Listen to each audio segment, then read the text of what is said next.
Амчаа Монголд үйл ажиллагаагаа эхлүүлсэн 15 жилийн ой тохиож байна. Today's monthly meeting focused on Энэ сарын уулзалт нь гадаад шок ба дотоод тогтворгүй байдал гэсэн сэдвийн хүрээнд зохион байгуулагдлаа. During your presentation, you highlighted some of the changes. Та илтгэлийнхээ үеэр өнгөрсөн 15 жилийн өөрчлөлтүүдээс танилцуулсан шүү дээ. Could you start with that, please? Yes, and you're right. It's the 15th year anniversary of AmCham. Тэглгүй яахав. Гишүүнчлэлт тулгуурлан үйл ажиллагаа явуулдаг төрийн бус байгууллага болох Амчаа Монголын 15 жилийн ой тохиож байна. Бидний ололт амжилт нь манай гишүүд зөвлөлийн амжилтаар хэмжигддэг. Тэд бодлогын реформын чиглэлд манлайлж ажилладаг. Монголд Амчаам бүсдээ тэргүүлэхэд хамгийн хөв нэмрээ оруулдаг. Үүнд гүнээ талархаж байгаагаа илэрхийлмээр байна. Бид өнөөдөр Монгол улсын өнгөрсөн 15 жилийн түүхийг дүгнсэн. Энэ хугацаанд Монголд юу болсныг тодорхойлж харьцуулалт хийсэн. Энэ дундаас дэлхийн дотоодын нийт бүтээгдэхүүний өсөлт болон Монголын эзлэх хөв, гадаадын хөрөнгө оруулалт, ажилгүйдлийн төвшнийг онцолж харсан. Ингэхдээ бид Монголыг Төв Аз болон Зүүн Өмнөд Азийн орнуудад харьцуулсан. Таиланд, Филиппин, Вьетнам, Малайз, Киргиз, Тажикстан зэрэг Азийн орнуудад харьцуулсан. Монголтой төстэй хөгжиж буй орнууд хаан жигсэж байгаа. Дэлхийн эдийн засгийн өсөлтөд ямар хөв нэмэр оруулж байгааг тодорхойлохыг зорьсон. Эхлээд эдийн засгийн өсөлтөөс эхлэе. Монгол улсын уул уурхайн бус бодит эдийн засаг 82.7% агшсан буюу бүтцийн хямралд орсон байна. 2011 болон 2016 оны төсөөлөлтөд хийсэн харьцуулалт шүү. Дотоодын нийт бүтээгдэхүүний өсөлтийн хурд 67%-аар саарсан. 2011 онд 17.3% байсан бол энэ онд 5.7%-аар өсөх тооцоотой байна. Энэ бол хамгийн өөдрөг төсөөлөл. Зөв санаж байвал Дэлхийн банкнаас 5% байна гэж таамагласан. Тэгэхээр харьцуулсан орнуудаас Монгол улс эдийн засгийн өсөлтөөр хамгийн доогуур шигсэж байна. 2011 онд Монгол улсын уул уурхайн бус эдийн засагт бүсдээ тэргүүлж байсан бол одоо сүүл мушгиж байна. Харамсалтай нь өнгөрсөн 15 жил манай өрсөлдөгчдийн жил байлаа. Төв Аз, Зүүн Өмнөд Азийн орнууд гайхалтай дэвшиж чадсан бол Монгол улс эцчээ алдсан байна. Дэлхийн эдийн засгийн өсөлтөд энэхүү харьцуулж харснаар одоогийн нөхцөл байдлаа тодорхойлоход түлхэж болж байгаа юм. Гадаадын шууд хөрөнгө оруулалтыг харцгаая.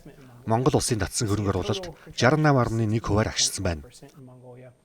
Оюутлогын хөрөнгө оруулалт 64%-аар татарсан байгаа. Нэгдүгээр үе шатаас хоёрдугаар үе шат руу шилжих үед хөрөнгө оруулалт буурна гэдгийг бид эртнээс л мэдж байсан. Оюутлогыг оруулахгүй тооцвол гадаадын хөрөнгө оруулалт 75%-аар унсан байна. Хувийн хөрөнгө оруулалт Монголоос бүрэн гарсан байна. Хачирхалтай нь зөвхөн төр болон төрийн өмчт компаниудын хөрөнгө оруулалт л өссөн дүр зурагтай. 66.7%-аар өссөн. Гэхдээ нэг зүйлийг тодтоход төрийн өмчт компаниудад орж байгаа энэ хөрөнгө оруулалт нь хөгжин цэцгэлэг бус, амьд үлдэх мөнгө. Эдийн засгийг хөдөлгөж ажлын байр үүсгədэггүй. Таныг болон үзэгчдийг өөдөөхийг хүсэхгүй байгаа ч гэсэн хэдэн статистик нэмээд дурдъя. 2011 онд Монгол улс Филиппин улсаас 3 дахин их хэмжээний хөрөнгө оруулалт татаж байсан. Харин өнөөдөр Филиппин улс биднээс 6 дахин ихийг татаж байна. Вьетнам манайхаас 17 дахин өндөр байна. Тэд зах зээлээ либералчилж, олон улсын хөрөнгө оруулалт татах бодлого хэрэгжүүлсэн. Харин бид энэ бүх хугацааг оюутлах асуудлаар маргалдаж өнгөрөөлөө. Хувийн хвшлийн үлгэрч явуулсан хөрөнгө оруулалттай төсөлтөд 15 жилийг маргалдаж өнгөрөөсөн. Энэ үед бүсийн бусад орнууд хөгжиж байсан. 2011 онд бид Узбекистан, Тажикстан, Киргиз улсын нийлбэр дүнгээс ч өндөр гадаадын хөрөнгө оруулалт татаж байсан. Харин өнөөдөр Узбекистан улс дангаараа манайхаас 8 дахин их хэмжээний хөрөнгө оруулалт татаж байна. Тэд бидний шиг газар доороо засар их хэмжээний алт зэс илрүүлээгүй. Манай өсөлтөгчид олон 10 жил реформ хийсэн бол бид ухарсан. Эцэст нь дуртахад 2011 онд бид Филиппин, Узбекистан хоёрыг нийлүүлсдэж давах хэмжээний хөрөнгө оруулалтын зэг байсан.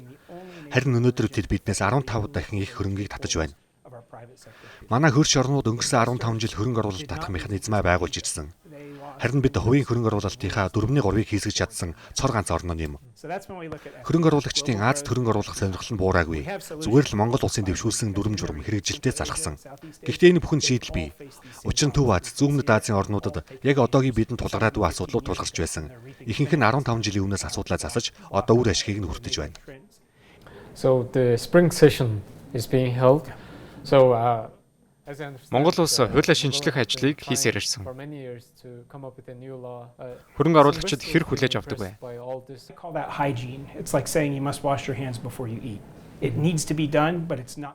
Би үүнийг шийдэл гэж хэлэхгүй. Хоолоо идэхээс өмнө гараа угаадагтай л адил зүйл. Хийгдэх шаардлагатай ажил. Хөрөнгө оруулалт болон эдийн засгийг сэргээхгүй. Дахин хэлэхэд бидэнд бүтцийн болон институцийн өөрчлөлт хэрэгтэй. Нэг ёсондоо төрийн өмчт компаниуд аль нэг намын ATM болсныг зогсоох хэрэгтэй. Төрийн өмчт компани нь аливаа ялалт байгуулсан намын мөнгөний машин болоод байна. Бидэнд бие даасан хараат бус шүүх засаглалын тогтолцоо хэрэгтэй. Жишээ татахад Казахстан болон Узбекистан ялж байхад бид яагаад ухраад байна вэ? Тэд бие даасан шүүх байгуулсан. Ялангуяа Казахстан нутагтаа шүүх эрх мэдэл хэрэгжих бүс бий болгож, аливаа арилжааны маргааныг шийдвэрлэхдээ олон улсаас шүүгчдийг нээлттэй урьдаг. Үүний үр дүнд Казахстаны гадаадын хөрөнгө оруулалт цойсон. Яг одоо Монголд тулгамдаад буй асуудал Казахстанд байсан. Үүнийгээ тэд энэ арга замаар шийдсэн. Узбекистан улсын хувьд шударга арбитрийн систем нэвтрүүлсэн адилхан л ойлголт. Арабын нэгдсэн Эмират улс яг л энэ зарчмыг баримталж байна. Тэгэхээр аливаа арилжааны маргаан шударга үнэн зөвөөр шийдэгдэх орчныг бүрдүүлэх хэрэгтэй. Үүнээс гадна Монголд бизнес хийх нь гэмт хэрэгмэт болгодог байдлыг зогсоох нь чухал. Төв Аз, Зүүн Азийн орнууд үүнийг аль хэднээс ойлгосон. Бизнес эрхлэхийг гэмт хэрэг болгох нь хөрөнгө оруулалтыг үргэж эдийн засаг унана. Бидэнд тулгамдаад буй асуудал маш тодорхой. Өмнө нь ч олон удаа сонсож байсан байх. Арилжааны маргааныг өөрчлөн төлөвлөж, хүчээр эрүүгийн хэрэг болгодог. Татвараас зайлсхийх, мөнгө угаах гэх мэт авилгын асуудал болгодог. Ингэснээр парламент эсвэл бизнесийн аливаа бүлэглэл зорилгодоо хүрэхээр мөрдөн шалгах ажиллагаа эхлүүлж, хөрөнгийг нь зарцаах, эсвэл урьдчилан саатуулах тактик ашиглаж байна. Аливаа кейс маргаан шийдэгдсэн эсгээс үл хамааран мөрдөн шалгах ажиллагаа нь өөрөө шийтгэл болдог. Захиргааны зохих ёсны үйл ажиллагаа алдагдсан байна. Эдгээр кейс дууссан уу гэж хүмүүс асуудаггүй. Монголд яагаад бизнес эрхлэх ийм хүнд байдгийг л гайхдаг. Яагаад шүүх засаглал, эрх зүйн системийг зэвсэгжүүлж бизнесүүд рүү дайрдаг юм бэ? Би өмнө нь олон мянган удаа хэлж л байсан. Гарамжив, цагаан, Эрдэнэ бэлэг, од гэх мэт бизнесмэнүүд нэг тайзан дээр гараад Монголд бизнес эрхлэхийг нэгэн зэрэг уриалбал хормын дотор л Монголд 100 сая $100 хөрөнгө оруулалтууд орж ирнэ. Эсвэргээрээ төрийн албан тушаалтан БЕДАК гэх мэт форумд оролцоод шинэ ашигт малтмал хөрөнгө оруулалтын хууль батална гэж хэлэх нь ямар ч үр дүнгүй. Ингээд асуудал шийдэгдэхгүй. Тэгэхээр Монголд бизнес хийхийг гэмт хэрэг болохгүй байх хэрэгтэй. Би даасан хараат бус шүүх засаглалтаа болох хэрэгтэй байна. So you're suggesting that legislation changes is not going to bring back foreign direct investment. Хуулийг өөрчлөөд хөрөнгө оруулалт эдийн засаг сэргэхгүй гэж та хэлж байна. Харин бүтцийн реформ хэрэгтэй гэж байна. So how do you think, having dialogue Засгийн газрын албан тушаалтнуудтай ярилцсан л байх. Асуудлыг анхаарч байна уу? Энд ярьж байгаа мессеж хэрхэн ажил хэрэг болох вэ? Well, today we met with a representative of the Prime Minister's office. Бид өнөөдөрхөн ерөнхий сайдын засаг захиргааны төлөөлөлтөд уулзсан. Асуудалд нээлттэй хандаж байгаа гэж харсан. Харин улсын хурлын гишүүдтэй хуваараа уулзаж ярилцахад асуудлыг бүрэн ойлгож байгаа нь харагддаг. Гол нь бүгдээрээ л аль нэг улс төрийн бүлэглэл доторх эсвэл бүлэглэл хоорондын дайн маргаанд орооцолдсон байна. Тэгэхээр асуудлыг ойлгож байгаа. Бид Төв Аз, Зүүн Азийн тоонуудаар харьцуулалт хийсэн. Энэ бол мэтгэлцээний сэдэв биш, бодит баримт. Бид Баян хотод болж байна. Монгол улс онигоонд орж байна. Гэхдээ үүнд би инехгүй. Тэдэнд ч бас инээдтэй биш байгаа гэж бодож байна. Харин тэд яах вэ? Бид дахиад 15 жил бүтлгүүдэх үү? Эсвэл энэ удаа үнэхээр олигтой юм хийж бүтцээр нь өөрчлөх үү гэдгийг ухаарч эхэлж байгаа. Гэхдээ ардчлал Монголд маш сайн ажиллаж байна. Ардчсан тогтолцоо бүгдийг тогтоон барьж байна. Энэ бол одоо зөв ажиллаж байгаа бүтцийн тогтолцоо. Харин суур үйл ажиллагааны тогтолцоо, эрх мэдлийн хуваарлалтын тогтолцоо ажиллахгүй байна. Бидэнд ганц хүчтэй удирдагч хэрэгтэй байна. Яаж л доктортой бодлоготой болно гэж хүмүүс хэлхийг сонсон. Ингүүл жинхэнэ гамшиг болно шүү. Хэн ч үнийг хүсэхгүй. Учир нь бүлэглэл хоорондын тэмцлийн оронд ганц хүчтэй удирдагчид албан тушаал томилох эрх мэдэл төвлөрснөөр гамшиг болно. Бүтцийн өөрчлөлт бол явагдах боломжтой. Тэд энийг мэддэг болж байгаа. Эсвэл анхнаасаа мэдж байсан байх. Гэхдээ нэг элемент орхигдоод байгаа нь тогтолцоогоо засаж чадсан бүс нутгийн орнуудыг харах хэрэгтэй. Тэд засах хэрэгтэй байсан, засаж чадсан. Одоо эдийн засгийн үр дүн, гадаадын хөрөнгө оруулалтыг нь хар. Ажлын байр нэмэгдэж, орчин үеийн эдийн засаг руу шилжиж байна. Тэд бүтцийн асуудлуудаа засаж чадсан болохоор л ингэж байна. Тэгэхээр бид ч бас чадна. Өмнө нь хийгдчихсэн. Яаж хийдгийг нь биднэ. Гол нь үнд хамтын ажиллагаа л хэрэгтэй. Тэгэхээр хаанаас эхлэх нь зүйтэй вэ? Яг одоо засгийн газар Рио Тинто хооронд идэвхтэй хэлэлцээ явагдаж байна. Энэ нь сайн эхлэл байж чадах уу? Гадаадын хөрөнгө оруулагчдад нааштай тохиох уу? Yeah, well, if we can resolve it, before Асуудлаа шийдэж чадвал болно. Он гарахын өмнө би сошиал дээр надад одоо ямар ч хамаалгаа зүгээр л асуудлаа шийдэцгээе гэж бичиж байсан.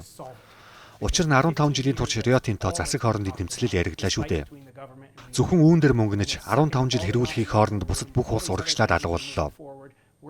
Тэгэхээр хурдан зас дуусах гэж хэлнэ. Нэгдсэн шийдэл үнэхээр шаардлагатай ч дахиад л өнөөх бүлэглэл хоорондын улс төр фракцийн систем асуудал болж байна. Шинэ ерөнхий сайд томилогдох болгондоо гэрээг дахин хийж, эсвэл шинээр тайлбарлаж болно гэж боддог. Энэ бол хууль дээдлэх зарчим биш, харин бүлэглэлийн зарчим. Тэгэхээр Монголын ард түмэнтэй, Монголын засгийн газартай, Рио Тинтотой чин шударгаар ярилцах хэн нэгэн үнэхээр хэрэгтэй байна. Одоо үнийг орхио дуусгая гэж хэлэх хэрэгтэй. Оюутлогоо төслөөс Монголын эдийн засагт ирсэн үр өгөөж үнэхээр гайхалтай байсан гэдгийг хэлэх нь зүйтэй. Мөн Монголын ард түмэнд маш хайртай гэдгээ бас хэлье. Би энд удаан амьдарч байна. Гэр бүлийнхэн маань монгол хүмүүс. Гэхдээ бид одоо орхих хэрэгтэй. Үгүй бол 15 жилийн дараа ч бид энэ асуудлаа ярьсаар л үлдэж, харин бусад орнууд хөгжсөөр байх болно. Үнэхээр эмгэнэлтэй харагдана.